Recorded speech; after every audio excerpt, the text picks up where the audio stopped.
Histoire, les scientifiques ont découvert que l'univers est en évolution depuis plusieurs milliards d'années.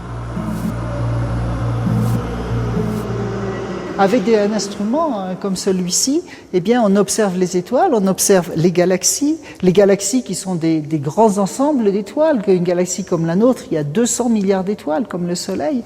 Et ces galaxies, eh bien, on s'aperçoit d'abord, elles sont très loin, et elles s'éloignent de nous. C'est cette observation qui va permettre à la science de remonter jusqu'aux premiers instants du Big Bang.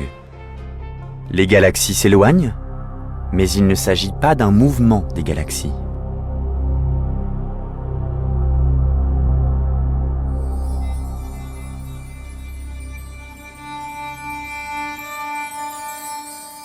On a l'impression que les galaxies s'éloignent de nous proportionnellement à leur distance. Plus elles sont loin, plus elles s'éloignent de nous avec une grande vitesse. Mais en fait, elles sont vraiment immobiles. C'est seulement l'univers qui entre en expansion, qui gonfle, et ça leur donne une vitesse apparente. Mais en fait, les galaxies sont immobiles.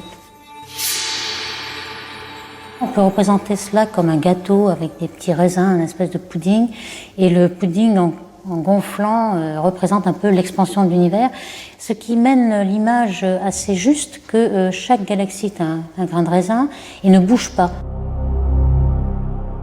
Quand vous avez deux galaxies qui s'éloignent l'une de l'autre, il ne faut pas imaginer que ces deux galaxies se déplacent l'une et l'autre dans l'espace. En fait, c'est la distance qui les sépare qui augmente. C'est l'espace-temps entre elles qui se dilate. D'accord ? Donc c'est pas une expansion dans l'espace, c'est une expansion de l'espace. Évidemment, on a du mal à l'imaginer ainsi, mais c'est très clairement ce que les équations nous disent.